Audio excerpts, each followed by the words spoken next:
The X-Zone Radio Show with Rob McConnell is largely an opinion talk show.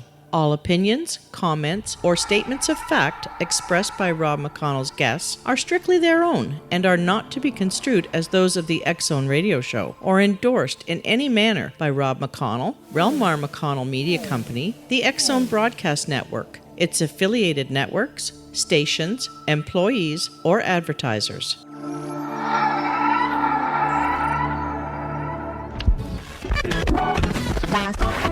All Hit Radio.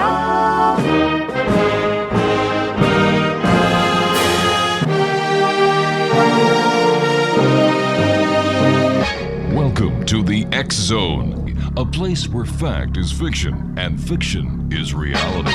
Now, here's your host, Rob McConnell.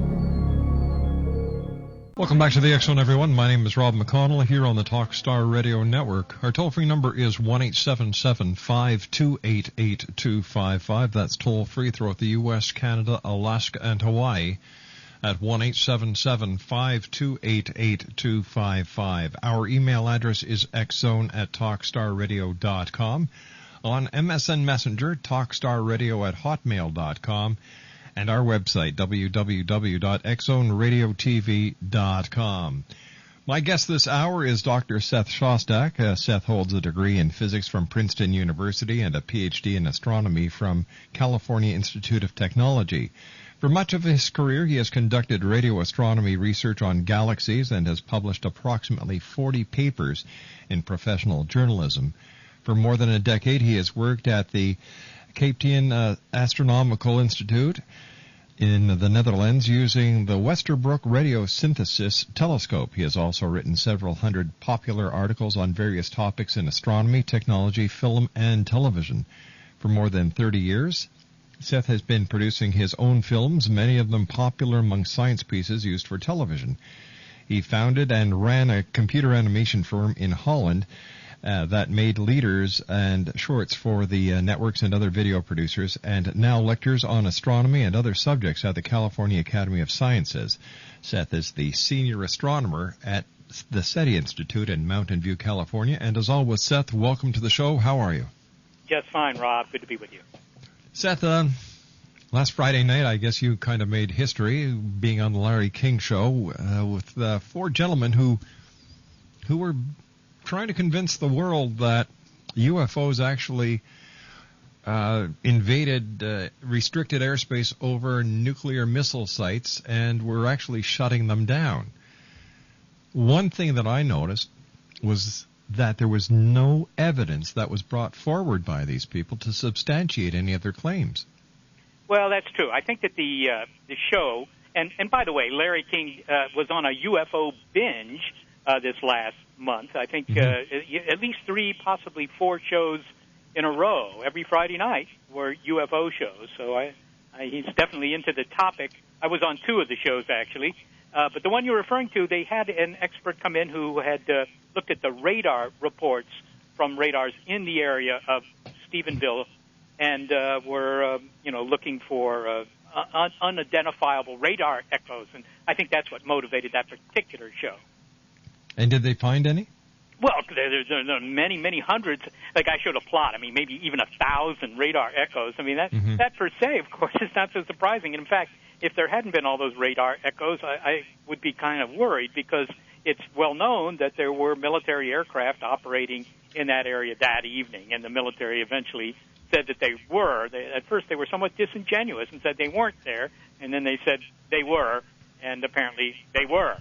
So the question is not whether there were radar echoes and not whether the radar echoes were bouncing off these military craft. The question was, are any of those echoes in some way anomalous coming from some sort of craft that we don't have? Seth, stand by. You and I have to take a 2-minute commercial break. We'll be right back. Dr. Seth Shostak is our very special guest, and Seth will be with us this hour. If you'd like to give us a call, X-Zone Nation, and ask Seth any questions pertaining to astronomy or the SETI Institute, give us a call at 1-877-528-8255. That's toll-free throughout the U.S., Canada, Alaska, and Hawaii at 1-877-528-8255. Email xzone@talkstarradio.com. On MSN Messenger, talkstarradio@hotmail.com. and our website, www.xzoneradiotv.com. I'll be back in 2 minutes with Dr. Seth Shostak as we continue live and around the world right here on the Talkstar Radio Network from our studios in Hamilton, Ontario, Canada.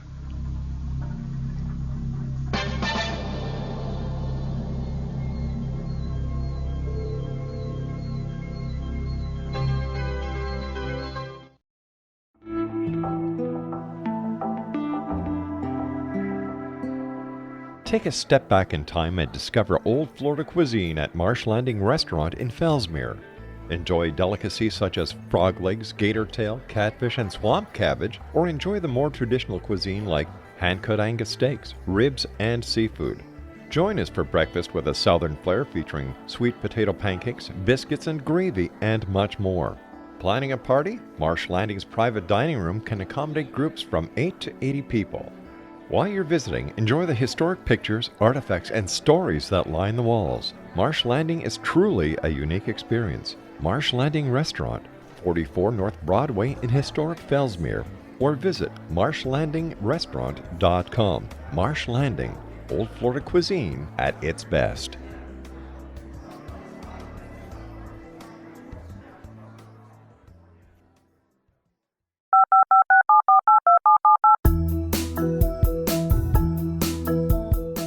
Did you know that when you're on the road with limited data or Wi-Fi, you can still listen to the X Zone Radio Show with Rob McConnell, The Science of Magic with Gwilda Wiyaka, X-1, Dimension X, Space Patrol, and every minute of the X Zone Broadcast Network by calling 213-401-0080, courtesy of Audio Now. No smartphone, app, or internet needed. It saves your data plan and it's free if you have unlimited minutes. Call 213-401-0080 to listen on any phone, anytime, anywhere. Remember 213-401-0080 for the best of the paranormal, parapsychology, and sci-fi radio programming anywhere, 24/7, 365.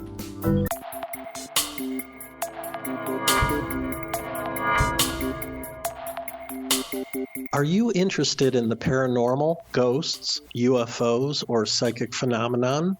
Join me, Tim Bartley, co-host of Talking to Spirits with Lightworkers Tim and Justina, coming mid-January 2017 to the XZBN. We will channel spirits live and talk to them, revealing all kinds of amazing information. Spiritual attachments will be found and removed on the show, and so much more. To find out when you can listen to Talking to Spirits with Lightworkers Tim and Justina, visit www.xzbn.net for listeners on both sides of the veil.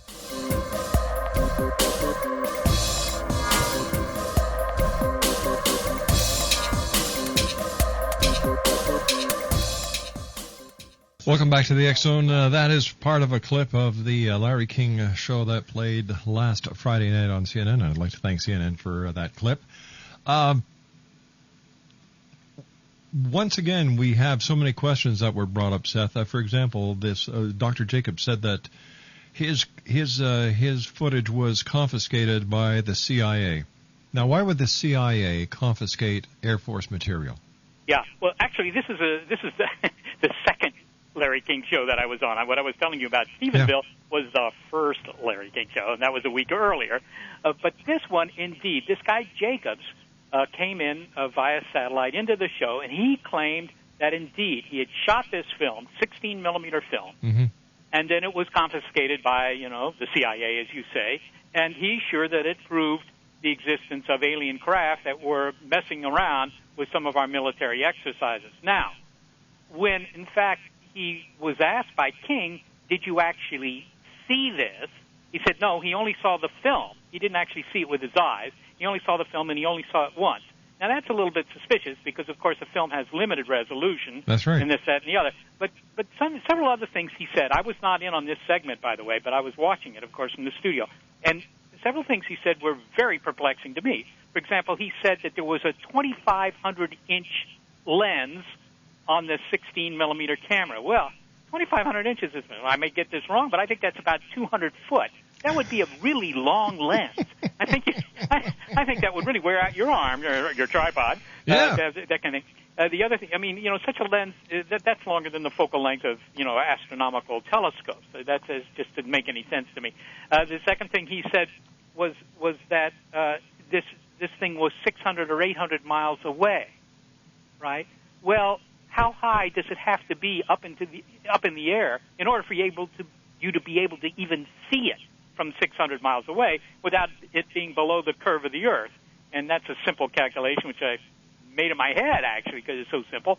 But it turns out it has to be on the order of 100 miles up, right? Well, what were they doing 100 miles up? I mean, that's an orbit. That's right, and a missile doesn't go that high. Oh, no, and certainly not aircraft. I mean, it was just I didn't know whether to believe anything this guy was saying, and then I have to say this to you, Rob, because later on there was a skeptic actually on that panel. It was Bill Nye. Oh, he was great. Bill Nye, known as the science guy. But this guy Jacobs came after him right away and began calling him "you little comedian," and then all the guys on the panel began to laugh at Bill Nye, which I thought was rather unfortunate, because this isn't about whether you like Bill Nye or not. He was simply trying to get at what could this have been other than your assumption that it was an alien craft. And he was giving very logical explanations and very logical arguments. Well, I thought so, but then again, I might have been partial to that. To be honest, I was somewhat nonplussed by the vitriol that I heard then, and then subsequent to the show. Of course, I got a whole stack of emails, most of which were not terribly friendly, as you can imagine. And I have to say that really puzzles me, why it is that the question of whether we're being visited or not, which is, after all, a very legitimate question. I mean, it doesn't violate physics to have aliens come to Earth. But if you're going to make the claim, then show me the best evidence. But the ad hominem attacks, the personal attacks from both sides, I have to say, but usually it's the attacks on the skeptics by the people who do UFO research. It just doesn't make sense to me, but I see it all the time. All right, let's go to our phones. We have David in Ottawa joining us. David listens to the X-Zone on AM 580 CFRA. Hi, David. Hi. Go ahead, Dr. Seth Shostak's with us. Yes, okay. One of my better calls tonight. We just found out this evening that there's water on Mars. And, I always believed that there was life on Mars. And I still believe that there's air on Mars. And I believe Mars needs women. What do you think of that? Well, I don't know that it needs women right now, because they wouldn't be very comfortable, David. There is an atmosphere on Mars. You're right about that. My line's really scratchy, but I'm going to let you go. All right, thanks for calling, David. Women on Mars. Well, I mean, it could be. I thought that women were actually from Venus, but I guess that's his point, that men are from Mars and there are no women there. Actually, the problem with Mars, in terms of living there these days, of course, is that the atmosphere is only about 1% as thick as the Earth, and there's not much oxygen in it. It's mostly carbon dioxide. So, you have to wear a spacesuit, and also, there's a lot of ultraviolet radiation there because the atmosphere is so thin. So you need to protect yourself. It's not a friendly environment, Mars, but we can go there and we can build, obviously we can build some sort of structures to protect ourselves. And maybe over the long term, people talk about fixing Mars up, terraforming Mars, and turning it into a kinder, gentler world. That's possible, but it would take a long time and a big investment. Seth, why are people so intent on believing that there are UFOs buzzing around the atmosphere? Well, I think to begin with, it would be extraordinarily interesting to think that the aliens were here, or to find out that they are, if you're convinced that there are. That would be interesting. It's also, you notice what they do. They tend to abduct people, right? I mean, other than that, I'm not quite sure what they've done. They've buzzed the countryside for, been more than 60 years since Roswell. Roswell was a singular action by the aliens because they came who knows how many hundreds of light years, and then in the last 50 or 100 feet they make a navigation error and crash into the dirt in New Mexico. That doesn't speak well of their piloting skills. But aside from that, all they've done is they buzz around and then they occasionally abduct people. The buzzing around doesn't seem to have any consequence other than we get a lot of sightings. Because when I go down to the local airport to fly somewhere, they never delay the flights because there are alien craft in the way, and they don't know where they're going to go, and they haven't filed a flight plan, and the FAA doesn't want me to fly. So there's no consequences from that. as far as the abductions go, I don't see lots of people up in arms about the fact that their spouses are being abducted for these unauthorized experiments, but there is something nice about it. If you don't have much of a social life, I mean, at least somebody's showing some interest in you. So maybe that's part of the appeal. I don't know. But bottom line, I think it's because here's a situation where, just plain folk who don't work in science or research or astronomy or anything like that can know something that those pointy-headed academics down at the local university don't know and won't own up to. And there's something very appealing about that idea, I suspect. Seth, the NASA today is saying that, there is water on Mars. What does this mean to the astronomical societies? Well, to be honest, I'm not quite sure why it's such a huge story, but it is getting, big play, because this is the first time that they've actually taken a piece of ice and melted it and saw that at 32 degrees Fahrenheit or 0 degrees centigrade, it melts and it turns into water molecules. Amazing. Yeah, it's really water. Now, mind you, 250 years ago, people looked at Mars through telescopes and they saw these white patches on the top and the bottom, the polar caps, and they said, well, it's probably water ice. And it turns out that it is, but a lot of it is anyhow. But, they didn't know. And now, in some sense, we know. It's not terribly surprising to find that there's water on Mars, in my opinion. I mean, there's been incredible evidence of that for a long time. But the import of all this is that if you had a lander that didn't just scrape up the dirt, down a couple of inches, but went down 100 feet or 200 feet, you might find liquid water. And liquid water, of course, is, the crucial ingredient for life. So there might be Martians. They'd be very small, I think, but there might be Martians, and that's what this is pointing to. Why is the space program so interested in Mars? What's there to gain for humanity on this planet by exploring Mars? Yeah, well, part of it is historical, Rob, because back 100 years ago, 200 years ago, the only planet you could really see the surface of with a telescope was Mars. I mean, you could see the surface of the moon, but that wasn't a planet, and the moon was clearly without any atmosphere and without any water. They even knew that 200 years ago. But you look at Jupiter, you see nice stripes and stuff like that, but that's the weather. Now, you're looking at the atmosphere. You look at Saturn, you're looking at the atmosphere. You look at Venus, it's just a big white ball because it's covered with these thick clouds. Only Mars had a clear atmosphere that you could see down through with the telescopes that we used to have. And these days we can do better on some of the other worlds. But, that was part of the appeal. It looked like the Earth. It had these polar caps. It also has the length of the day is pretty much the same as Earth. It's 24 hours and some, right? The tilt of the axis is, a few degrees greater than Earth's axis. So it has seasons, just the way we do. There are a lot of things about Mars that are very similar to Earth. We now know, it has rocks. It apparently has liquid water, or at least has water, maybe not liquid. So it's the only planet in our solar system that's even, reasonably close to Earth's conditions. And consequently, it's the best bet, or many people think it's the best bet, for having some sort of life. And you might say, well, okay, so you find some microbes 100 feet down on Mars, so what? I mean, pond scum on Mars, I got pond scum in my bathtub, right? Why go to Mars? Why spend all the money to do that? And the point is that if you found pond scum on Mars, that would tell you right away that life is not a miracle. The next planet out has life, so there's life all over the place. Which also means that Martians are dirty. Because you've got pond scum, yeah. Pond scum. But pond scum is only dirty, from our point of view. From the scum's point of view, it's probably okay. Seth, stand by. You and I have to take a commercial break. Dr. Seth Shostak is our very special guest. He is the senior astronomer at the SETI Institute. Their website is www.seti.org. That's www.seti.org. Now watch, I'm going to get emails from Martians saying that they're not dirty. If I do, Seth, I'll send you copies of them.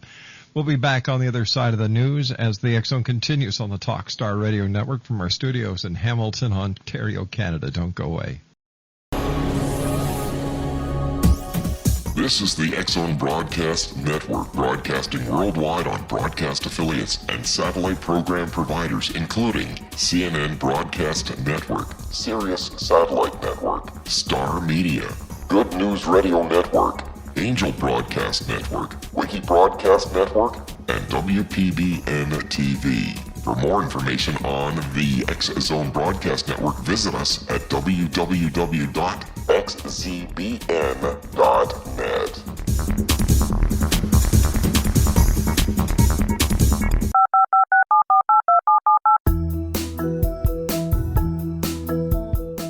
Did you know that when you're on the road with limited data or Wi-Fi, you can still listen to the X-Zone Radio Show with Rob McConnell, The Science of Magic with Gwilda Wiyaka, X-1, Dimension X, Space Patrol, and every minute of the X-Zone Broadcast Network by calling 213-401-0080, courtesy of Audio Now.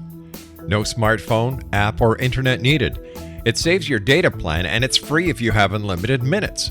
Call 213-401-0080 to listen on any phone, anytime, anywhere. Remember 213-401-0080 for the best of the paranormal, parapsychology, and sci-fi radio programming anywhere, 24/7, 365. Welcome back to the X Zone, everyone. My name is Rob McConnell, coming to you live and around the world on the Talkstar Radio Network from our studios in Hamilton, Ontario, Canada. Dr. Seth Shostak is our special guest. His website is www.SETI.org. Seth, we're going to go to our phones. We have Leslie in Ottawa joining us. Hi, Leslie. Hi, Mr. O'Connell. Seth Shostak's on the air with us. Go right ahead, sir. Yeah, I was just kind of thinking, like, maybe one of the ways of viewing UFO things is, you know how they talk in quantum mechanics about teleportation or the vibration of particles, you know, like what they call, I can't think right now. But anyways, you know, maybe it's just like, you know, there's, bye. What was that? Well, I think that what he was suggesting is that maybe David was trying to get to the point that UFOs might be using physics, quantum physics, or maybe even physics we don't yet know about, to affect their travel from distant locales to Earth. And, you know, that's been suggested. That's a legitimate suggestion. The trouble with invoking physics we don't know is that we don't know it. And so, you know, you're kind of stuck. Having said that, it's like saying, well, you know, maybe they come through the 7th, 8th, and 9th dimensions, but since we don't know how you could do that, I mean, you can't really do any tests, and you can't, you know, sort of pursue the idea farther. I mean, it really isn't actually necessary to say that they use wormholes or they use quantum teleportation or, you know, action at a distance and all that kind of stuff. I mean, you can get from one star to the next with a rocket if you really want to. It takes a long time, takes a lot of energy. That isn't the point. The point is, if we're being visited, then where's the good evidence? Where's the evidence that we could put in the Ontario Science Museum? That's what we're looking for. I'm still trying to understand the significance of water on Mars. All right, it would show that there is the possibility that life could exist. Is there a possibility, or is there a link, Seth, that what happened to Mars may in fact happen to Earth? Well, Mars did go bad, and so did Venus, by the way. And Venus might be a better analog for what could happen to the Earth than Mars. What happened with Mars is that it's a runt. It's smaller than Earth, considerably smaller. And the consequences of that are, to begin with, it doesn't have plate tectonics anymore, and that could really ruin your whole future if you don't have the shifting plates, because they play a very important role in recycling carbon dioxide back into our atmosphere. So if you didn't have that, you know, you'd have trouble. But the real problem with Mars is that it lost its atmosphere, or most of it. It lost 99% of it. Okay, and so it got very, very cold, very, very dry, and essentially lifeless, certainly on the surface. Underneath it might be okay. Now, would that happen to Earth? That doesn't seem like a very likely scenario. Venus, on the other hand, just got too much carbon dioxide into its atmosphere. It had a greenhouse effect run amok. And so the consequence on Venus is that the weather report for tomorrow are temperatures of 800 degrees. And by the way, the day after tomorrow, also 800 degrees, and tonight also 800 degrees. So, you know, that we might approach that if we continue to pump carbon dioxide into the atmosphere. I doubt we'll ever get to the situation of Venus, but Venus might give us some lessons in what to watch out for here on Earth. When we're looking at the solar system, as you see it as an astronomer, What do we have to learn about these planets and how it relates to us here on this planet? Well, of course, there's a lot to learn. I mean, a lot of it is just, if you will, abstract, well, maybe not abstract, but I mean astronomical knowledge about how did the solar system form. Mm-hmm. One of the big surprises of the past 10 years is that we're finding planets around other stars. We found something like 300 of them. But, very few of those planetary systems are anything like our own solar system. We just assumed everybody's solar system would be kind of like ours, where you have small planets on the inside and big planets on the outside. And, most of the ones we found are just the other way around, or at least the big ones are on the inside. And so there's something to be learned there about how it all happened. And that's interesting to people, to astronomers at least, but I think also to the general public, because, where we came from is always interesting. But the thing to learn about the rest of our solar system that I think is most directly applicable to most people is the question of life. Is life some sort of extraordinarily rare event? And it happened on this planet, but gosh darn it, despite the fact that there are probably tens of billions of other Earth-like worlds in our galaxy, let alone the other galaxies, that they're all sterile, or do a lot of them have life, and some of them even have intelligent life? And we can learn something about that by studying the other planets of our solar system, because, we were talking about water on Mars, but there are a half dozen other worlds in our solar system that might have water as well. So, if you think you need water to have the kind of chemistry that makes life, studying these worlds will tell you how often do you find a world with water. One of our listeners just sent me an email. Her name is Sharon. She's listening to us in Kentucky, and Sharon would like to know what your opinion is of the Planet X, Nibiru. Is it a myth or is it reality?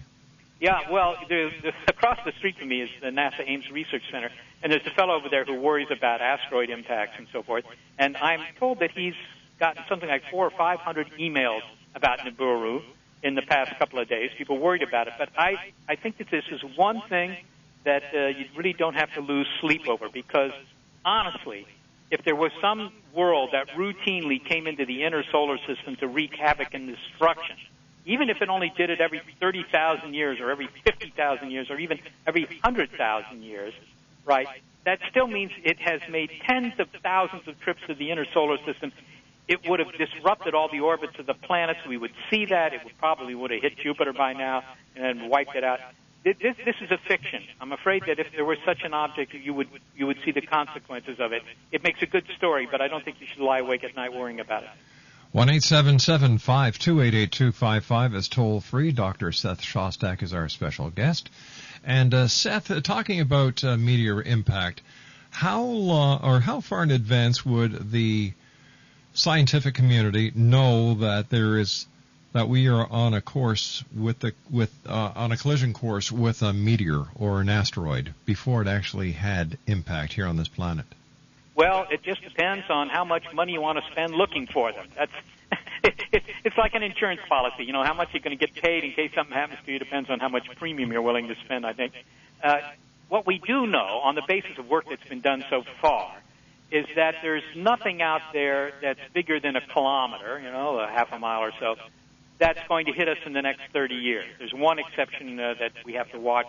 In 2029, it's going to go fairly close to the Earth, and we have to see what it actually does. There's only about less than a 1% chance that it will ever hit us, but we should watch that. Even a 1% chance is worth looking at. So when it comes to big rocks, we know for 30 years out that we're safe. But if you talk about small rocks, for example, the rock that made that big crater in Tunguska in Siberia in 1908, that rock was about the size of a house. You mean that had nothing to do with one of Tesla's experiments?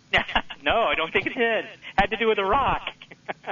and recent calculations sort of shown that that rock was actually a little smaller than was originally thought. People thought it was a little bigger than the current calculations suggest. But it was only 100 feet across as opposed to 200 feet. Now you might say, well, how does that affect me, the car buyer? What do I care whether it was 100 feet or 200 feet? The reason you care is that smaller rocks, there are a lot more smaller rocks than there are big rocks. Right? Just like animals. There are a lot more small animals than there are big ones. A lot more mosquitoes than there are elephants, right? Exactly. So the facts are that if a 100-foot rock can make a hole, almost a mile across, it could completely wipe out downtown Hamilton, right? And how often do those things fall? Every couple of 100 years. See, and we don't know about those. So with those, you'd have zero warning. You would just, you'd just see downtown Toronto vaporized. And you might think, well, that's not such a loss, but on the other hand, we wouldn't have any warning.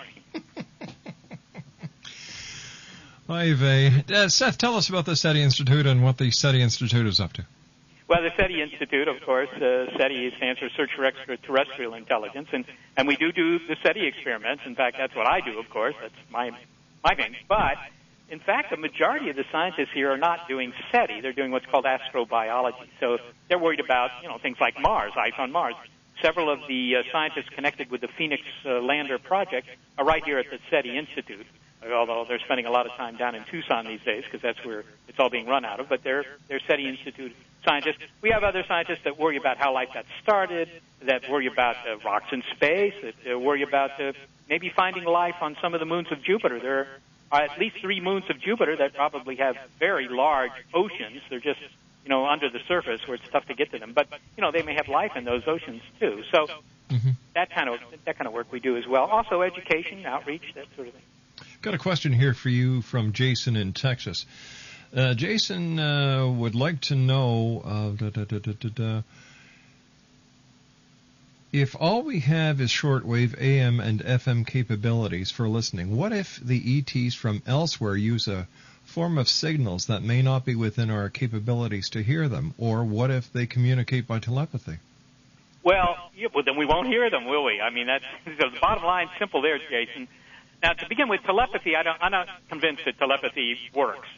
A lot of people are. But I think that if telepathy really worked, then the phone company would have research teams, looking at that. And at the very least, you would expect some people at Las Vegas would be regularly winning because they'd have somebody, reading the dealer's cards or something like that. I don't know. But forget telepathy. But the other idea that, maybe they're using some sort of, or some frequency, some wavelength that we're not tuned into, or maybe, again, some physics that we don't know about. Well, of course, those are real possibilities, and you can only do what you can do. Based on what you know? Yeah, you have to proceed on the basis of what you know and what you can build. Mm-hmm. That's a limitation, but, Chris Columbus had limitations, too. He could only build wooden ships. He couldn't build steam-powered ships, but, the wooden ships were good enough. I understand he tried to build a steam-powered ship, but the Queen said, no go. Yes.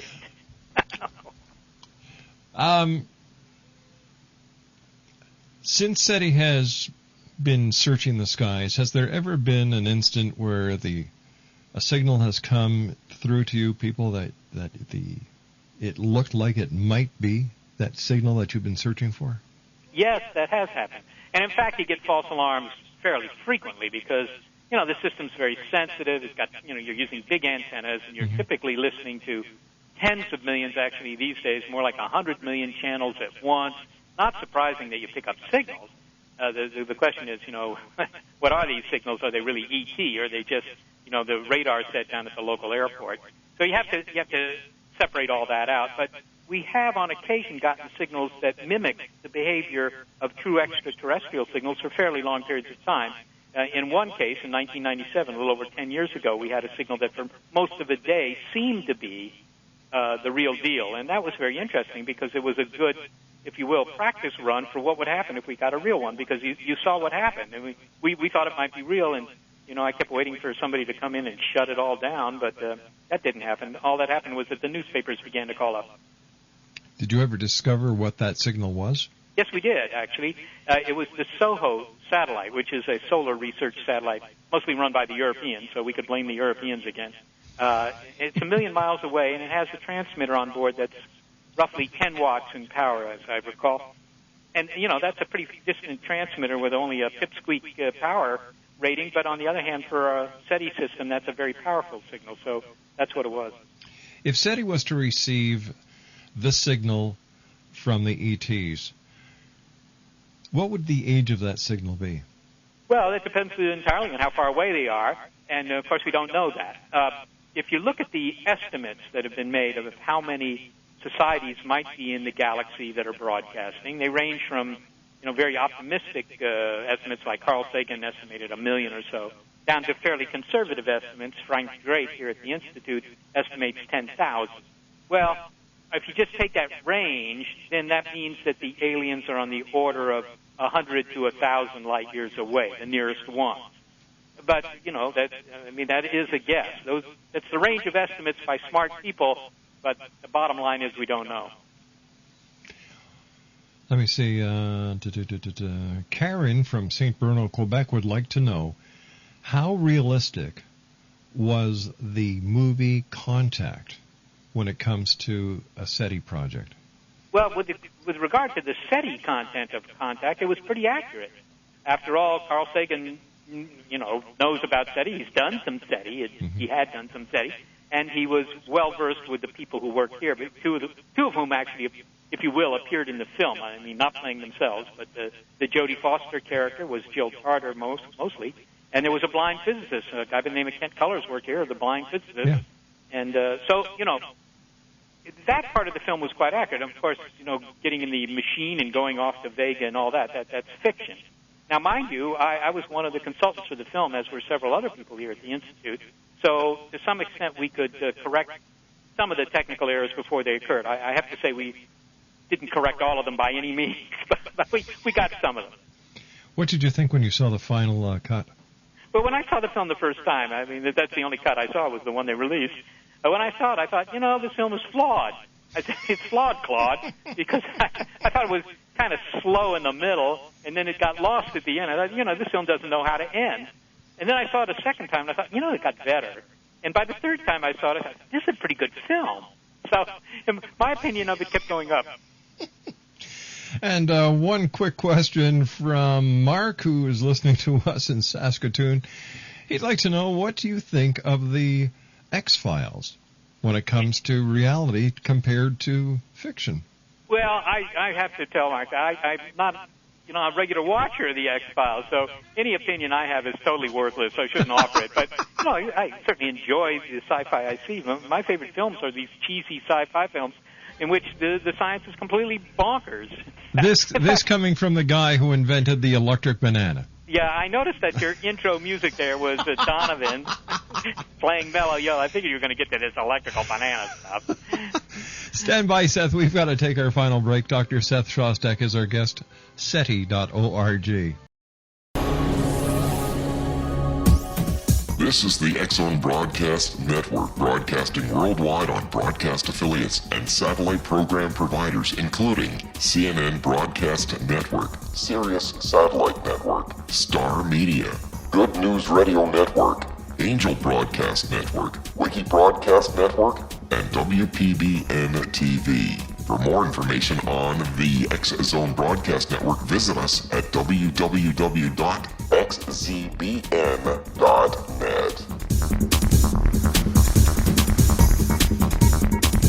19 Sergeant Central. 19 Sergeant, check. Officers on the scene. Hi, I'm Larry Lawson, host of Paranormal Stakeout. With over 36 years in law enforcement, I have learned a few things. The most important is the proper gathering and preservation of evidence is vital to putting the bad guy behind bars. It's no different in the world of paranormal investigation. Whether it's the search for the afterlife, cryptozoology, UFOs, and extraterrestrials, how we gather the evidence, preserve that evidence, and present it to a jury of our peers will make the ultimate difference in proving the existence of worlds and entities that are beyond our imagination. Join me, Larry Lawson, every week on Paranormal Stakeout when, along with my guests, we'll take a journey to prove with indisputable evidence what man has struggled to believe for centuries. Go to xzbn.net for the broadcast schedule and check me out at paranormalstakeout.com.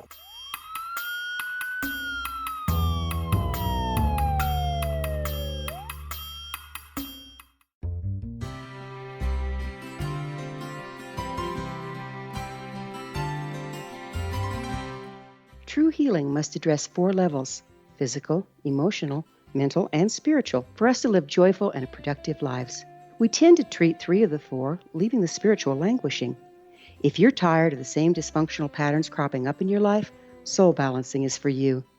Trixie Phelps, owner and founder of Soul Balancing, is a naturally gifted energy healer trained in numerous esoteric forms, including shamanism. Trixie has created a powerful modality that safely and effectively clears your energetic field. A soul balancing session can remove interference, heal trauma, and restore your hope. Contact Trixie for a life-changing long-distance session today, www.soulbalancing.world.